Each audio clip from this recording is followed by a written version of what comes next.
Wright captained Arsenal in the absence of Tony Adams, who could be out of action until the middle of March following a knee operation today. It's a match, though, that Wright will want to quickly forget. Coventry went in front through Noel Whelan with a calm finish. But that lead lasted less than a minute. Helder's good run and cross, allowing Dennis Bergkamp to score his first goal for 10 weeks. 6 minutes into the second half, Wright was brought down by Hall, a penalty. But Wright's 20th goal of the season didn't follow. He placed the kick too close to Steve Grizovic, who earned his side a precious point. Forest against Arsenal.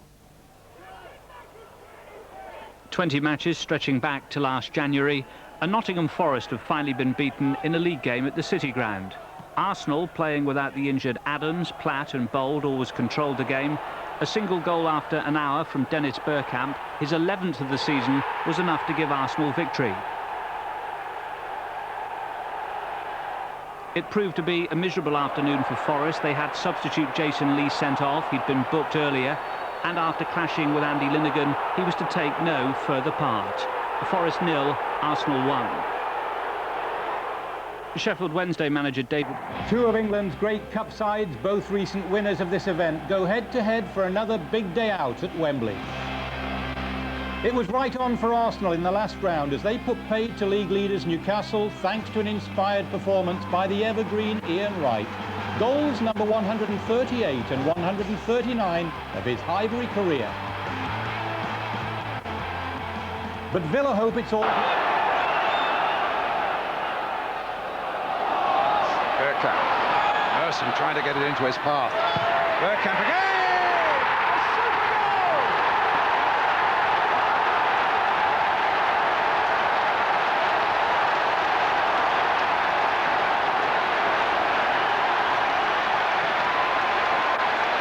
What a bolt from the blue that was. Well, played back by Wright. In comes Bergkamp. Down goes Bosnich, but in goes the ball. 1-0 Arsenal.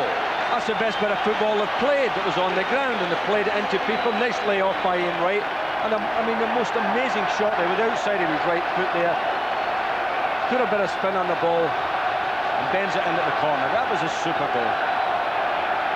But you see, the two class players, they've got Ian Wright and they've got Bergkamp. If they can get the ball up to them, something will happen. And it happened there.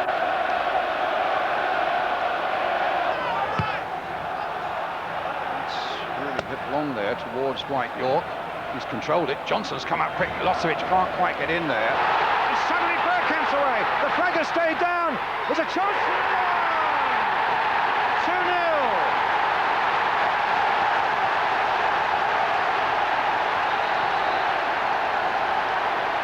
Well, they looked for a moment at the linesman. The flag stayed down. He had no doubt. And Bergkamp, faced with this, had no doubt either. And it's 2-0 through the legs of Bosnich. Well, he was ice cool. He went through there, he waited and he just had a little shimmy and then through the goalkeeper's legs. I mean, pure class. Well, that's some wonderful stuff from Dennis Bergkamp here tonight. Chasing onto this one, holding up, and then choosing just the precise moment to make it 2-0. A deeper corner this time.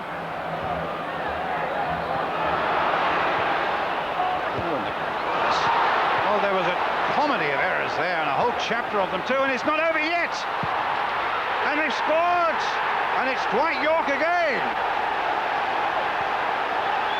Well, Arsenal will be kicking themselves. They had so many chances to get that ball clear, and then of all things allowed the ball to fall at the feet of Dwight York. And York made no mistake. I mean, comedy of errors, certainly, Brian. That was amazing, really. They had so many chances, Arsenal, to get rid of the ball before it even got to this stage. And there was Dwight just buried it in the back of the net. But, I mean, they must be looking at each other now and saying, well, who was responsible there, lads? Well, it's a landmark. Milosevic played inside for Johnson. Played on again for Milosevic. Dwight York's gone darting into the middle there. And it might come to him. It has indeed. It's 2-2.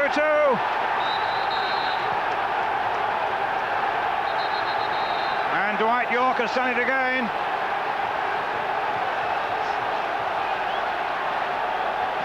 Making it 6 goals, believe it or not, in his last 3 games now. Some good work here by Villa overall, and the cross coming in for Milosevic. Here it comes, there's the leap by Dwight York, beating the despairing punch of David Seaman, making it 2-2. I mean, there was a bit of luck in it, the fact that it came off with the Arsenal defender's back and spun up in the air, but they thoroughly deserved it, the Aston Villa. Making the charge for Villa. York's through the middle. This is a great run. This is a great run. Can he finish it off? Well, he scored a scorcher against Ipswich at the weekend, and I thought he was going to unleash something similar there. I thought it was further out than that, wasn't it? Oh, he was much further out against Ipswich. It's a great, strong driving run. They backed off him a little bit, but here he didn't get enough on the back of the ball there. But I must confess, halfway through the run, when he opened himself out, I thought he was doing the right shout.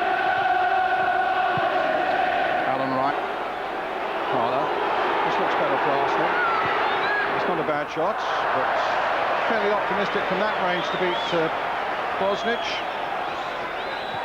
Yes, they're not committing too many men forward at the moment, Arsenal. Midfield players, 2 or 3 of them are sitting players anyway, Hiller and people like that.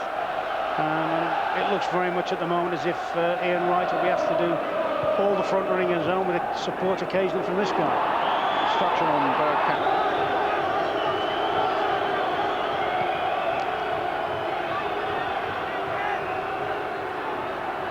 Arsenal again. The Bergkamp shots way off the target. That's encouraging for Arsenal, though. He's shown he's got his appetite for the game. Quick feet. He goes nice driving run into the box. Well, I'm just about to say it's not on his best foot, but he's still not bad with his left side. Actually, it looked as though it may have flipped off the Villa defender as well.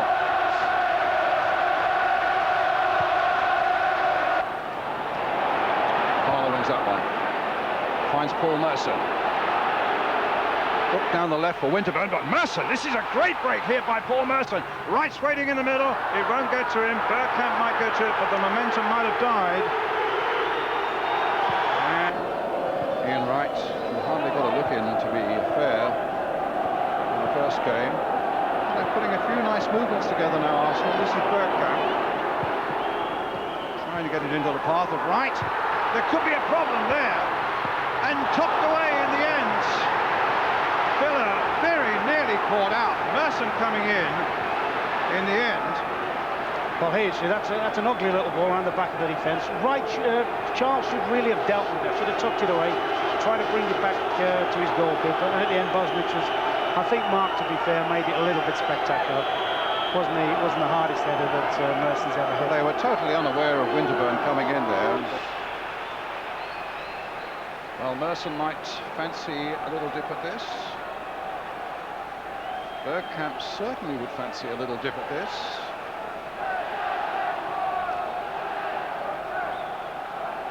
It's going to be Bergkamp. The referee has handled it well. Wants the ball back another yard or so. Score of 2 goals in the first leg to Bergkamp. And a good save. It was Merson who came in on the far side. Yeah, clever little free kick. They cleared the space around the back, and he came in late. Watch him arriving late. They're running him under the ball now. Fortunately, it was Winterburn. Yes, actually, fortunately for Villa, it's gone into a safe spot for them. But a great goal. Bergkamp. Southgate away. Bergkamp again. Hillier, that's a good ball. Dixon. Deep again. And poured away there. Merson almost forcing that one home, and then claims that he was pulled down. But Bosnich sprang across his goal there to make a very important save indeed. And here come Villa. Townsend.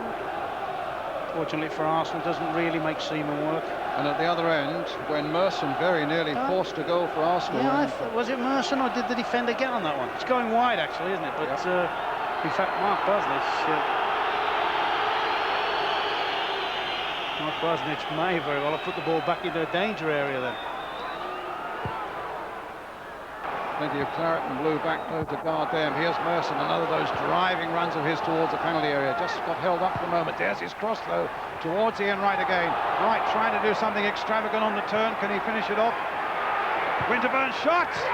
Just wide of the goal.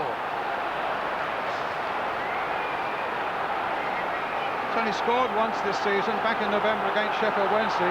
My goodness, that was close. Does this just about a good setting up play by Ian Wright, and he hits it. Does he just about clip the post here? Bosnich beaten, just about clips the post, doesn't he? Clips the post. Arsenal fans finding their voice. A grimace from Nigel Winterburn, who's had chicken pox all week and hasn't trained.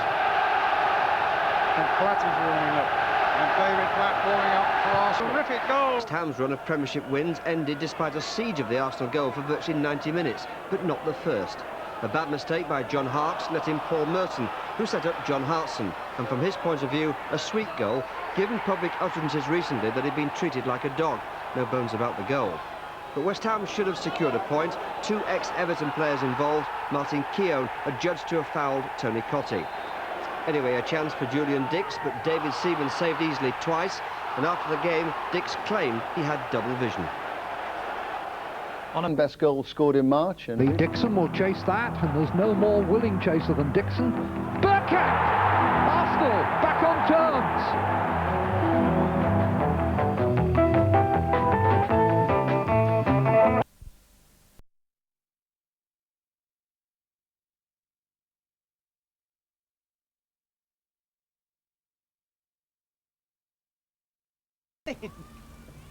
You all right? I will be when Mr. Easby lets me get on with my job. Has he been bothering you? He was trying to ask me out. You what? As if I want to go out with someone like him.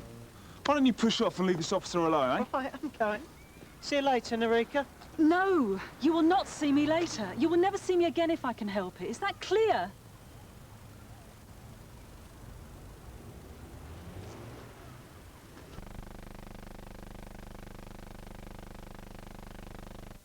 Bruce Rioch apparently scouting abroad, John Hartson was back home demonstrating the talent already in the Arsenal locker, but frequently ignored. Not even a £10 million player could have scored one better. Dennis Bergkamp showed the vision and passing ability that hallmark his Highbury contribution by picking out Lee Dixon's surging run for goal number 2. Arsenal, all puffed up with new self-belief, then let their guards slip. City's Jerry Craney was hardly inconspicuous in the penalty area, but he might as well have been the invisible man. A tip-tap pass from Nigel Clough, and Craney with time to turn and poke it in. That goal shocked Arsenal out of their brief complacency, and within a minute, Paul Merson had charged forward to tee up a second goal for Hartson, who might now well hope that he keeps the shirt for future games.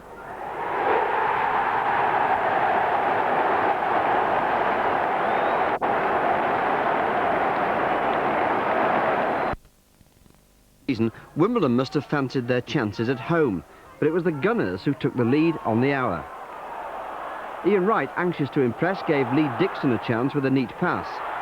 But it was Nigel Winterburn who scored. Arsenal desperate to secure a UEFA Cup place at the end of the season. Wimbledon's reply was immediate, or at least they thought it was. Marcus Gale did well to manoeuvre space for this cross. And in came Dean Holsworth with a superb header, whose joy, though, quickly ended with an offside decision against him. From this moment, it was Arsenal's game, and their second goal was certainly one to remember for David Platt. The sweetest of strikes, giving Neil Sullivan no chance at all. Sadly for the Wimbledon goalkeeper, that wasn't the case for Arsenal's third.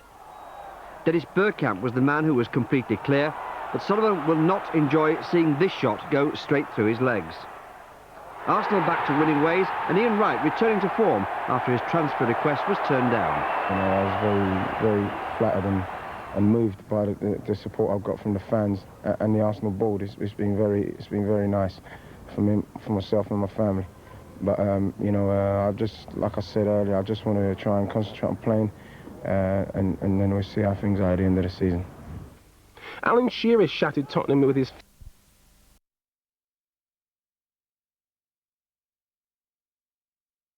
And Manchester United, top of the Premiership on Saturday, had a chance to edge back above Newcastle again on Wednesday. Eric Cantona did his best, his absolute best. But 1-0 wasn't quite enough. The 1-2-3 remains Newcastle, Manchester, Liverpool. Don't miss the next thrilling instalment. Yes, a 2-0 victory would have taken Manchester United top again, but as it is, Newcastle hang on. Liverpool struggling to keep in touch. Newcastle can open up a 3-point gap again this afternoon if they win at Arsenal. More on that in a moment. Liverpool at Forest today. And the week has left you 5th in this championship race, but realistically, can you still hope for a UEFA Cup place with Arsenal? Well, I would have thought so, because you know, we've got to win games. We've got 5 at home to play, lots of points to play for, and a great opportunity for us to not only maintain our position as we are currently, but to move up the table. But we know how difficult it is to win games of football generally, but we've done pretty well this year. We've had a reasonably good season. We'll be disappointed we haven't gone to the Coca-Cola Cup final, but our league form has been reasonable. It's been pretty good, and we've won some good games. You say reasonable, it's your first year as manager. How far is the rebuilding process that people obviously accepted was going to have to happen with the team being at the stage it was? How far do you feel that's gone in the first year? I think the biggest change for the team has been possibly the way in which I want the team to play. I've asked them consistently to pass the ball, control the ball, move the ball, and they've been very successful under a previous manager, George Graham, who was exceptional in winning the trophies here that he did. But my style of play is maybe a little bit different to George's, and when people brought me here, I hope they understood that. And I encourage the players to try and play football. I think if we look at the teams, the top 3 teams in our division at the moment, Newcastle, Manchester United and Liverpool, there's many other qualities to play in football, but the one factor that they all have in common is their ability to control and pass the ball, have good movement. As I said, there's other factors involved, but they really are comfortable in possession. And do you feel the players have responded well to that? I think they've responded magnificently. They've been superb. You know, always when a new manager comes in, it can be difficult for some players. We've added 2 players, Dennis Bergkamp and David Platt. David's missed quite a bit of the season through 2 operations, but Dennis has been superb for us. Any plans to sign anybody else before Thursday's deadline, the Arsenal fans will want to know?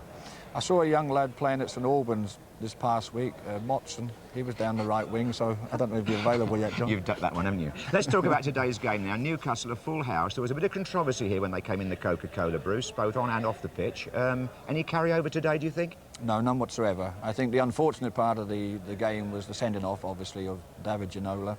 The incident on the touchline between the Newcastle and Arsenal benches.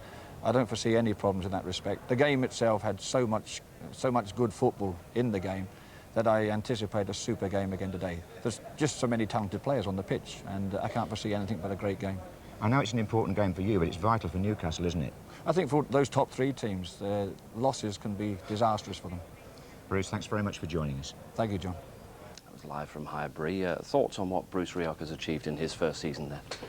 Well, as he said, he's got to try and change the style of play, a very successful style under George Graham, but very direct, and he wants to play a different sort of football.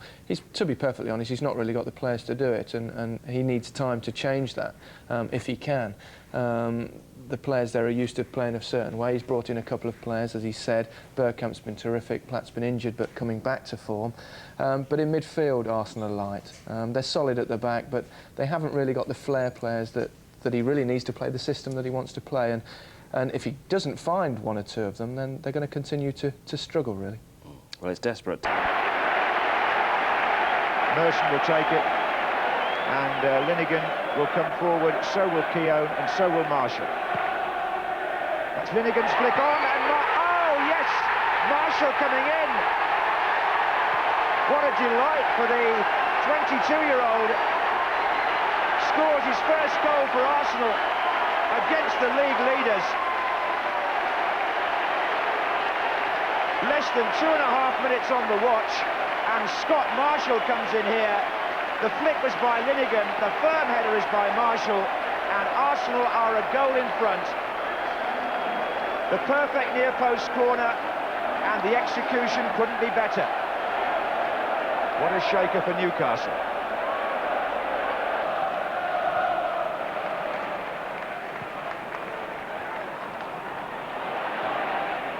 David Platt. His performance will be of particular interest to Venables. That's a good ball. It's Bergkamp. It's Hartson, surely.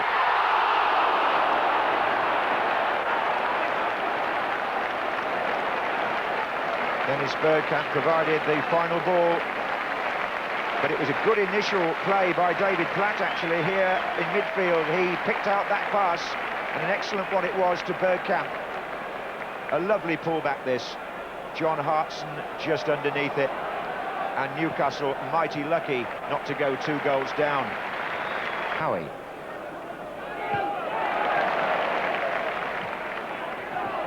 Oh, Barton's lost it to Winterburn. Wright's completely unmarked and square. Ian Wright.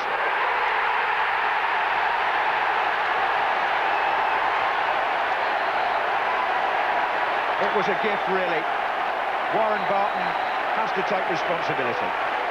But Ian Wright takes credit for being at the right place at the right time. Winterburn wins it, and look where Wright is already. He's going to score. The defenders can do nothing about it, and neither can the goalkeeper. Dinky little finish, and this man's record gets more and more phenomenal. Whether he stays at Highbury or not, he's going to be a legend in the club's history. Goal number 142, and he's been here less than 5 seasons. No consolation for the Londoner playing for Newcastle, Warren Barton.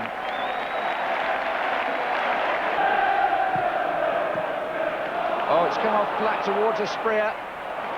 Keown got his head to it. Oh, it's Marshall! And nearly a goal at both ends.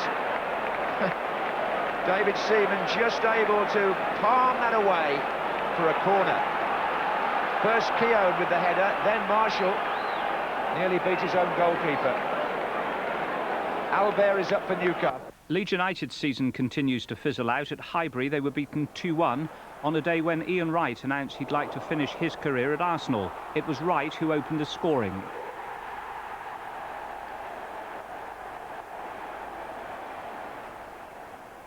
A large slice of luck then led to Leeds' equaliser. Gary Speed's shot deflected past Seaman by Brian Deane. 1-1, and that appeared to be the way it would finish. But in the dying seconds, Paul Merson did a spot of juggling. David Platt flicked it on, and Ian Wright did the rest, although Leeds claimed there was an element of handball. Let's take another look at the top of the table. The positions outside the top remain largely unaltered by today's results. Wins for Aston Villa and Arsenal keep them in 4th and 5th. Everton's win over Bolton moves them above Spurs into the top 6. And at Hillsborough, Sheffield Wednesday badly needed a win to ensure their safety. 1 goal was enough against Arsenal, and Guy Whittingham was certainly worth more than an assist for his courageous run into the box. Mark de Greiser finished the move off to the delight of the Wednesday camp. But David Pleat still refuses to accept that his side are safe. Some of the big names who failed to stay the championship pace. There's the consolation of a UEFA Cup place for whoever finishes 5th, and that belongs to Arsenal for now.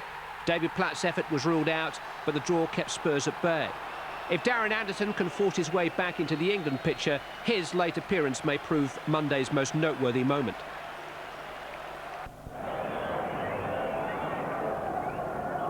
Arsenal boss Bruce Rioch certainly had reasons to be cheerful this afternoon.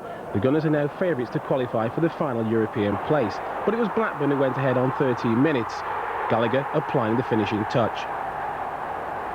62 minutes into the second half, McGinley got his marching orders after a foul on Bergkamp, the midfielder's second bookable offence.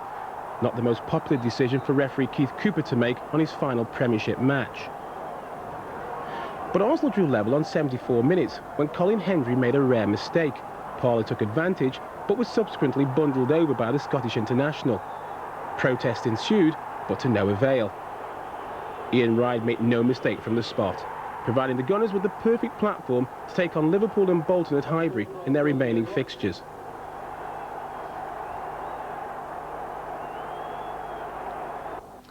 At Highbury tonight, Arsenal could have virtually sealed European football next season, but without Ian Wright, they squandered a host of chances. In the first half, Paul Merson set up John Hartson, and he seemed to do everything right, but the chip went just past the post. Arsenal, without a win in 4 matches, nearly let Liverpool in, when Stan Collimore's persistence should have paid dividends for Jason McAteer. His shot beat Seaman, but just went past the post. 0-0. Those were the highlights. So one UEFA Cup place remains up for grabs for next season. It's still between Arsenal, Everton, Blackburn and Spurs. The top four are already guaranteed European action of some sort next season. So to Highbury, and the remaining European place was in Arsenal's hands. Ian Wright decided to play his last game of the season as anonymously as he could, and for a long time so too did the rest of his team. But Dennis Bergkamp hinted that the Gunners could do something if they were pushed. David Platt going close. And pushed they were. On the hour, the exit of Ian Wright, substituted. A decision which initially he took well, wishing John Hartson all the best. But moments later, he gave a more forthright expression of his feelings. Arsenal's fans certainly experienced plenty of emotion in any 90 minutes. When Bolton took the lead, Europe suddenly looked a long way off. Andy Todd, son of the manager, gave Bolton that shock lead, coolly beating David Seaman. But the goal ignited the Gunners in a frenzied last few minutes. The two expensive signings had their say. David Platt equalised, giving Keith Brannigan no chance at all. Typically, perhaps, Arsenal left their best to last. The previously subdued crowd erupted when Platt found Dennis Bergkamp. At last, some space for the Dutch Grand Master. His best strike of the season. Arsenal 1 minute stared at Europe longingly. Now they're there next season. So, confirmation of Manchester United's third Premiership title in 4 years. Long-time leaders Newcastle are runners-up, their best position since 1927. They qualify for the UEFA Cup, along with Coca-Cola Cup winners Aston Villa and Arsenal, who finished fifth. Third place Liverpool will play in the Cup Winners' Cup next season, incidentally, regardless of the result in the FA Cup.